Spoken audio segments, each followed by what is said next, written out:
ಓಂ ಶಾಂತಿ. ಇಂದು ಪ್ರಾತಃ ಮುರಳಿ ದಿನಾಂಕ 1 ಜುಲೈ 2025. ಮಧುರ ಮಕ್ಕಳೇ, ನಿಮ್ಮ ಬುದ್ಧಿಯಲ್ಲಿ ಈಗ ಇಡೀ ಜ್ಞಾನದ ಸಾರವಿದೆ.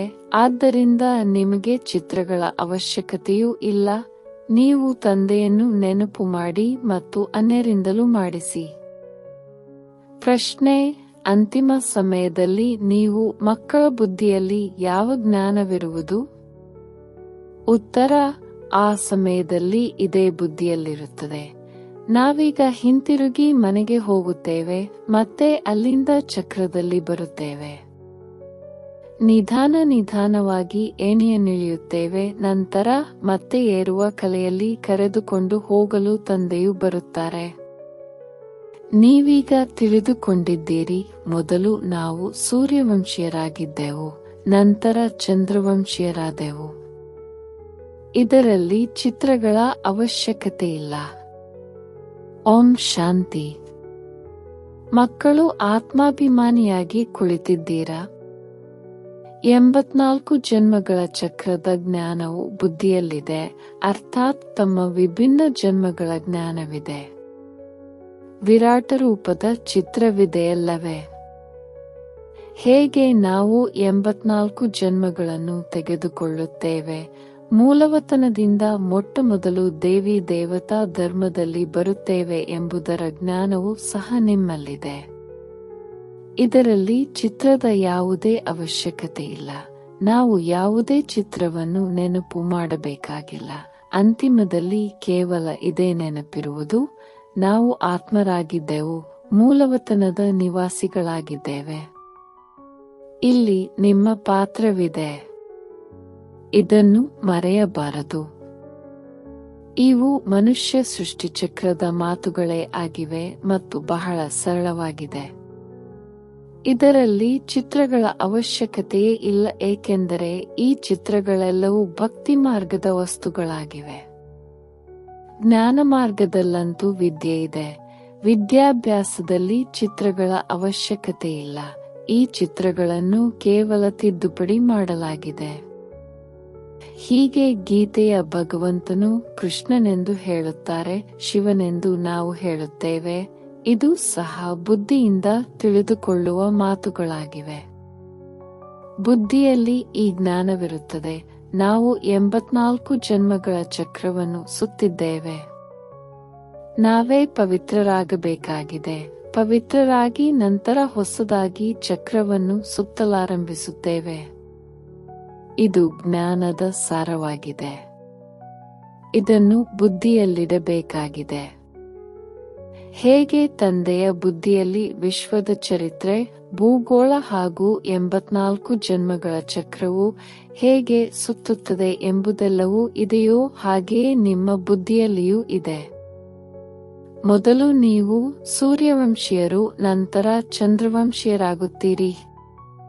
ಚಿತ್ರಗಳ ಅವಶ್ಯಕತೆಯಿಲ್ಲ. ಕೇವಲ ಮನುಷ್ಯರಿಗೆ ತಿಳಿಸುವುದಕ್ಕಾಗಿ ಚಿತ್ರಗಳನ್ನು ರಚಿಸಿದ್ದಾರೆ. ಜ್ಞಾನ ಮಾರ್ಗದಲ್ಲಂತೂ ತಂದೆಯು ಇಷ್ಟನ್ನೇ ತಿಳಿಸುತ್ತಾರೆ: ಮನ್ಮನಾಭವ.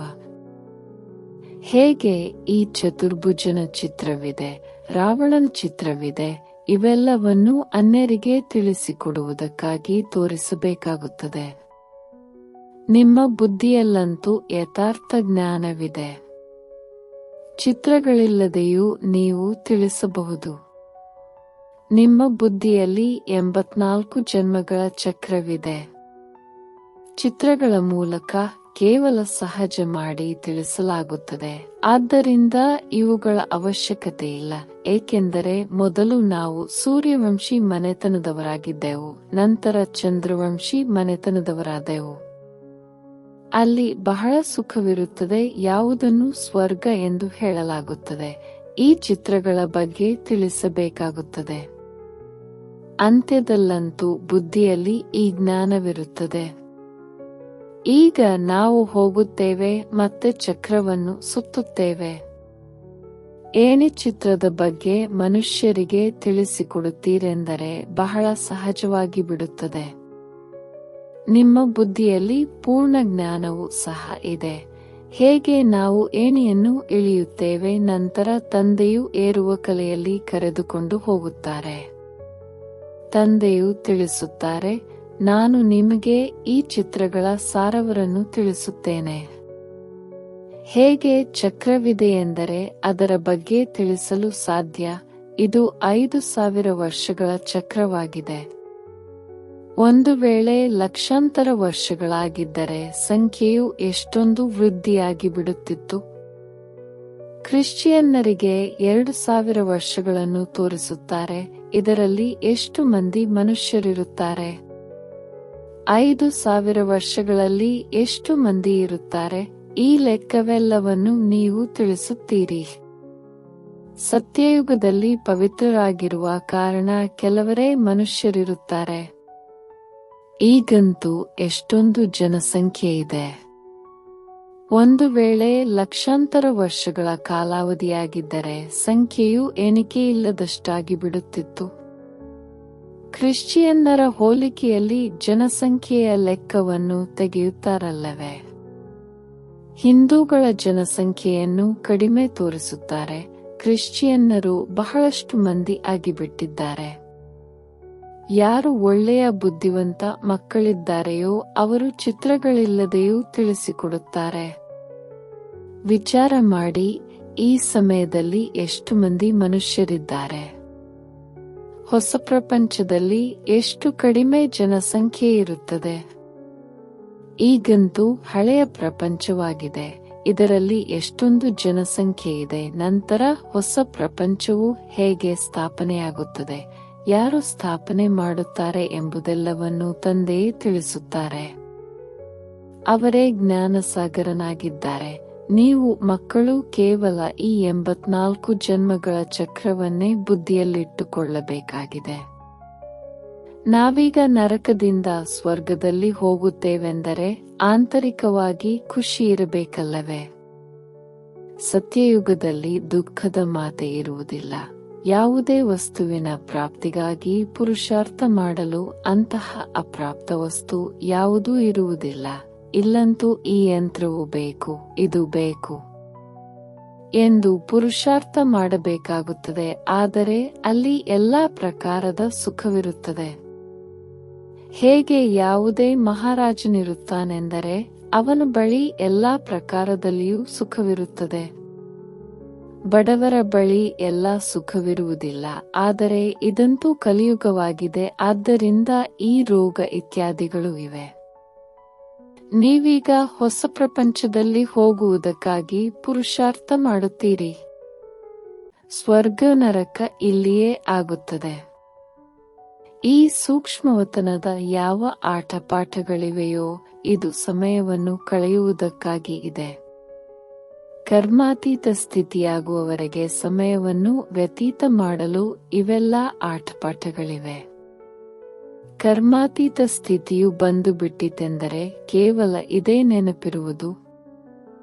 ನಾನಾತ್ಮನು ಈಗ 84 ಜನ್ಮಗಳನ್ನು ಪೂರ್ಣ ಮಾಡಿದೆನು. ನಾವೀಗ ಮನೆಗೆ ಹೋಗುತ್ತೇವೆ. ನಂತರ ಸತೋಪ್ರಧಾನ ಪ್ರಪಂಚದಲ್ಲಿ ಸತೋಪ್ರಧಾನ ಪಾತ್ರವನ್ನಭಿನಯಿಸುತ್ತೇವೆ. ಈ ಜ್ಞಾನವನ್ನು ಬುದ್ಧಿಯಲ್ಲಿಟ್ಟುಕೊಳ್ಳುತ್ತೀರಿ. ಅಂದ ಮೇಲೆ ಇದರಲ್ಲಿ ಚಿತ್ರಗಳ ಅವಶ್ಯಕತೆ ಇರುವುದಿಲ್ಲ.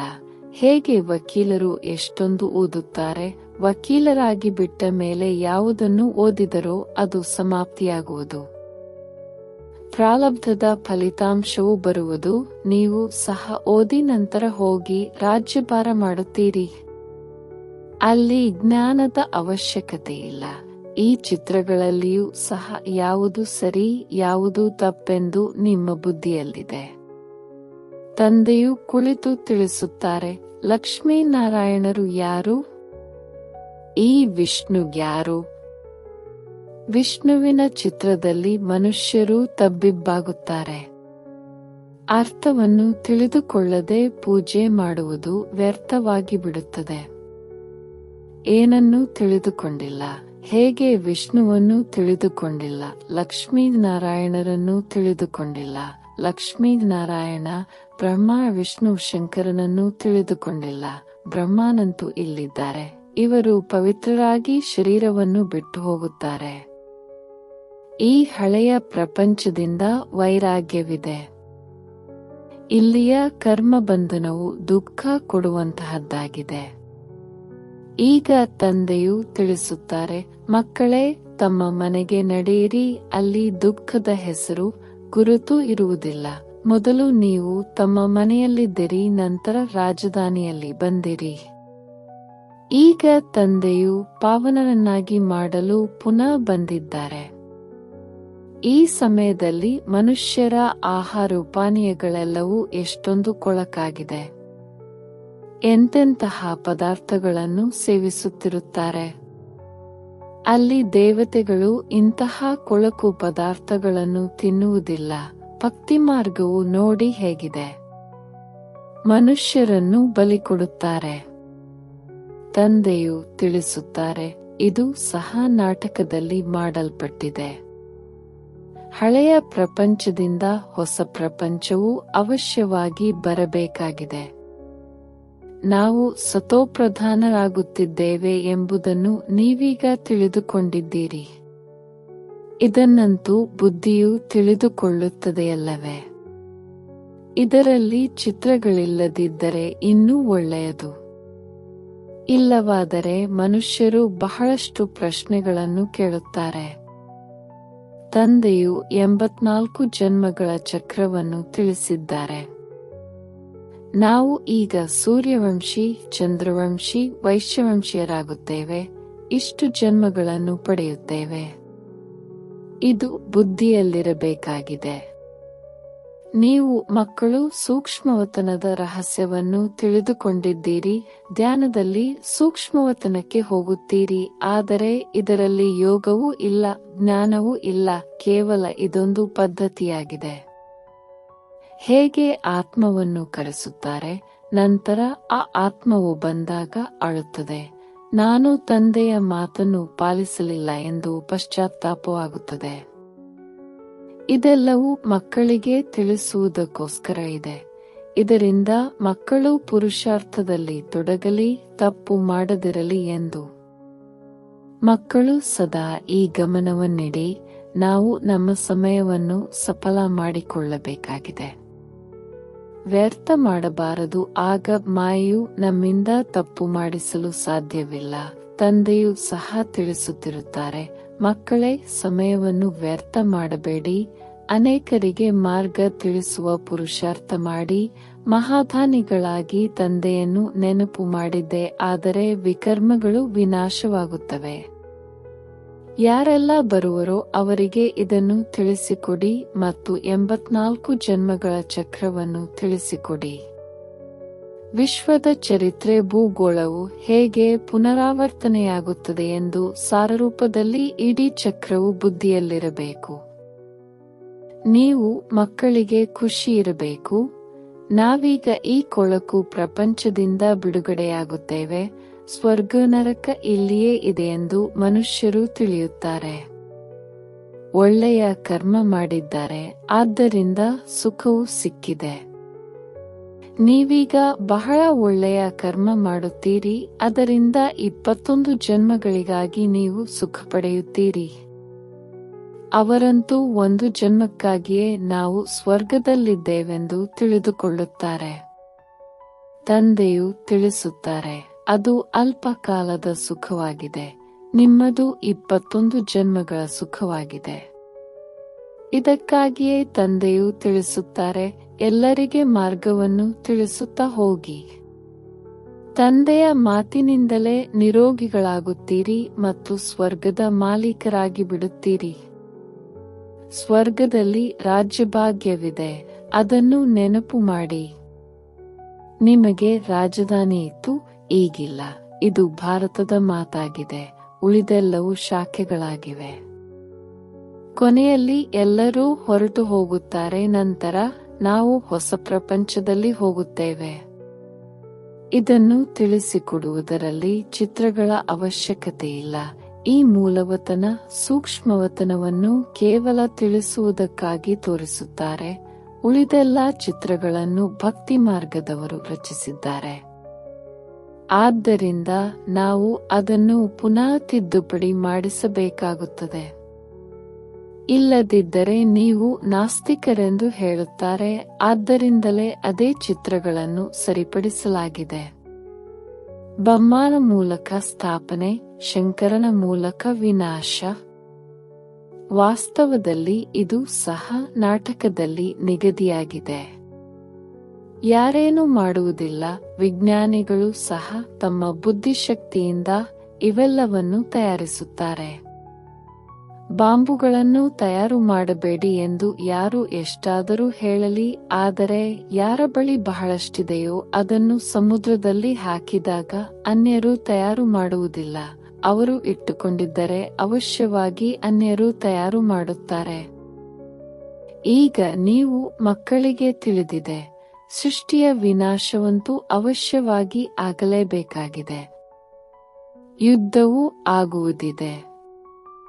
ವಿನಾಶವಾದ ನಂತರ ನೀವು ತಮ್ಮ ರಾಜ್ಯವನ್ನು ಪಡೆಯುತ್ತೀರಿ. ಈಗ ತಂದೆಯು ತಿಳಿಸುತ್ತಾರೆ, ಮಕ್ಕಳೇ, ಎಲ್ಲರ ಕಲ್ಯಾಣಕಾರಿಗಳಾಗಿ.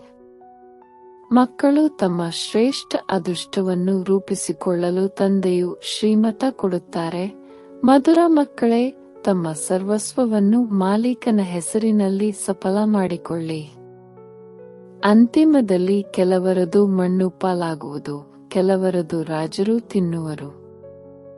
ಮಾಲೀಕನು ತಂದೆ ಸ್ವಯಂ ತಿಳಿಸುವರು, ಮಕ್ಕಳೇ, ಇದರಲ್ಲಿ ಖರ್ಚು ಮಾಡಿ ಆತ್ಮಿಕ ಆಸ್ಪತ್ರೆಯನ್ನು ತೆರೆಯಿರಿ. ಇದರಿಂದ ಅನೇಕರ ಕಲ್ಯಾಣವಾಗುವುದು.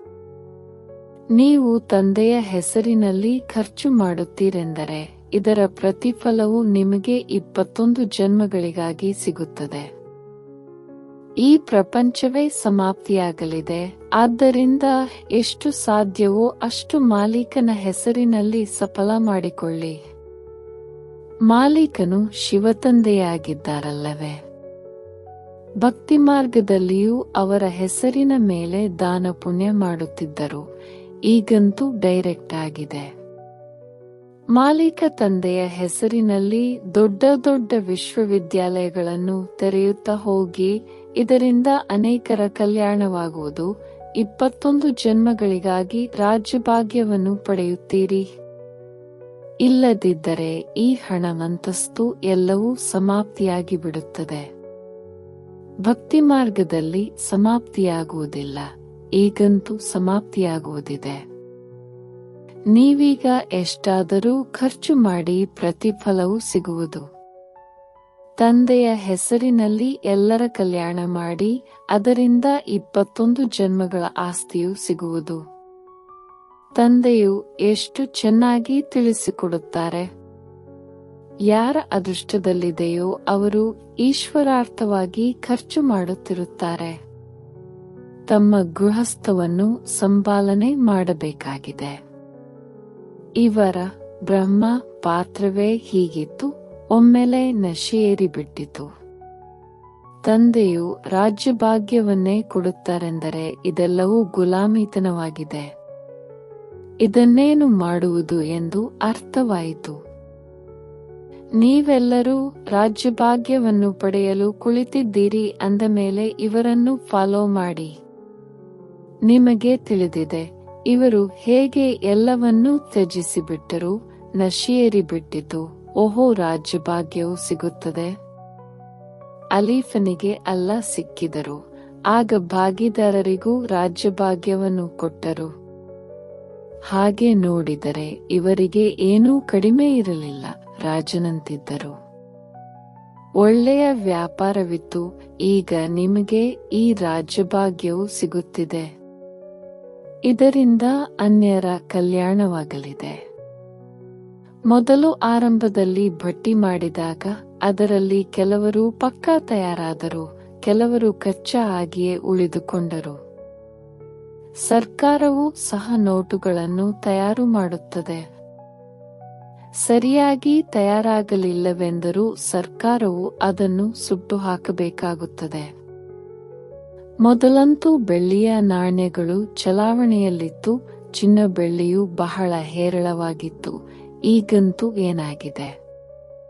ಕೆಲವರದನ್ನು ರಾಜರು ತಿಂದು ಬಿಡುತ್ತಾರೆ, ಕೆಲವರದನ್ನು ಕಳ್ಳರು ಕದಿಯುತ್ತಾರೆ. ಎಷ್ಟೊಂದು ಕಳ್ಳತನಗಳಾಗುತ್ತವೆ, ಬರಗಾಲವು ಬರುತ್ತದೆ. ಇದು ರಾವಣ ರಾಜ್ಯವಾಗಿದೆ. ಸತ್ಯಯುಗಕ್ಕೆ ರಾಮರಾಜ್ಯವೆಂದು ಹೇಳಲಾಗುತ್ತದೆ. ತಂದೆಯು ತಿಳಿಸುತ್ತಾರೆ, ನಿಮ್ಮನ್ನು ಇಷ್ಟು ಶ್ರೇಷ್ಠರನ್ನಾಗಿ ಮಾಡಿದೆನು, ಮತ್ತೆ ನೀವು ಹೇಗೆ ಕಂಗಾಲರಾದಿರಿ? ಈಗ ನೀವು ಮಕ್ಕಳಿಗೆ ಎಷ್ಟೊಂದು ಜ್ಞಾನವು ಸಿಗುತ್ತಿದೆ ಅಂದಾಗ ಎಷ್ಟೊಂದು ಖುಷಿ ಇರಬೇಕು. ದಿನ ಪ್ರತಿದಿನ ಖುಷಿಯು ಹೆಚ್ಚುತ್ತಾ ಹೋಗುವುದು. ಯಾತ್ರೆಯಲ್ಲಿ ಎಷ್ಟು ಸಮೀಪ ಹೋಗುತ್ತೀರೋ ಅಷ್ಟು ಖುಷಿ ಇರುವುದು. ನಿಮಗೆ ತಿಳಿದಿದೆ, ಶಾಂತಿಧಾಮ ಸುಖಧಾಮವು ಸನ್ಮುಖದಲ್ಲಿ ನಿಂತಿದೆ. ವೈಕುಂಠದ ವೃಕ್ಷವು ಕಂಡುಬರುತ್ತಿದೆ. ಈಗ ನಾವು ಹೋದೆವೆಂದರೆ ಹೋದೆವು, ಒಳ್ಳೆಯದು. ಮಧುರಾತಿ ಮಧುರ ಅಗಲಿ ಮರಳಿ ಸಿಕ್ಕಿರುವ ಮಕ್ಕಳ ಪ್ರತಿ ಮಾತಾಪಿತಾ ಬಾಪ್ದಾದರವರ ನೆನಪು, ಪ್ರೀತಿ ಹಾಗೂ ಸುಪ್ರಭಾತ.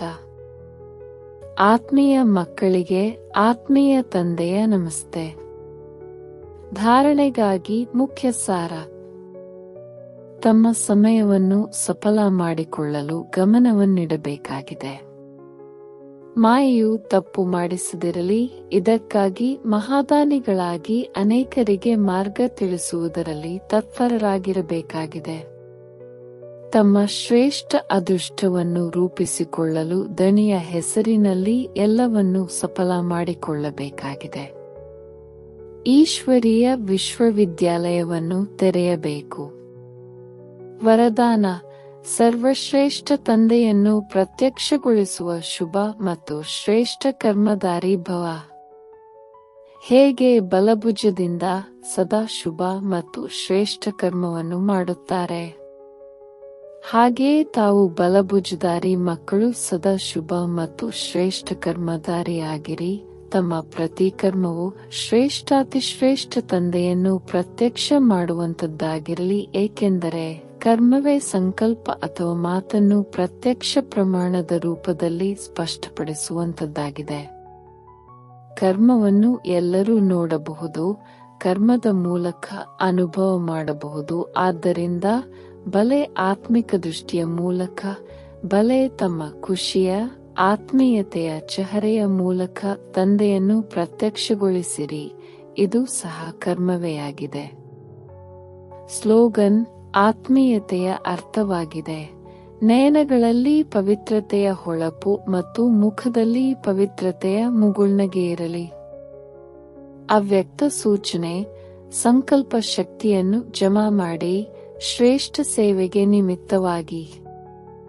ಹೇಗೆ ಇತ್ತೀಚೆಗೆ ಸೂರ್ಯನ ಶಕ್ತಿಯನ್ನು ಜಮಾ ಮಾಡಿ ಹಲವಾರು ಕೆಲಸಗಳನ್ನು ಸಫಲವಾಗಿ ಮಾಡುತ್ತಾರೆ, ಅದೇ ರೀತಿ ತಾವು ಸಂಕಲ್ಪ ಶಕ್ತಿಯನ್ನು ಜಮಾ ಮಾಡಿ. ಆಗ ಅನ್ಯರಲ್ಲಿ ಸಹ ಬಲ ತುಂಬಬಹುದು, ಅನೇಕ ಕಾರ್ಯವನ್ನು ಸಫಲ ಮಾಡಬಹುದು. ಯಾರು ಸಾಹಸಹೀನರಾಗಿದ್ದಾರೆ ಅವರಿಗೆ ವಾಣಿಯ ಜೊತೆ ಜೊತೆ ಶ್ರೇಷ್ಠ ಸಂಕಲ್ಪದ ಸೂಕ್ಷ್ಮ ಶಕ್ತಿಯಿಂದ ಸಾಹಸವಂತರಾಗಿ ಮಾಡಿ. ಇದೇ ವರ್ತಮಾನ ಸಮಯದ ಅವಶ್ಯಕತೆಯಾಗಿದೆ. ಓಂ ಶಾಂತಿ.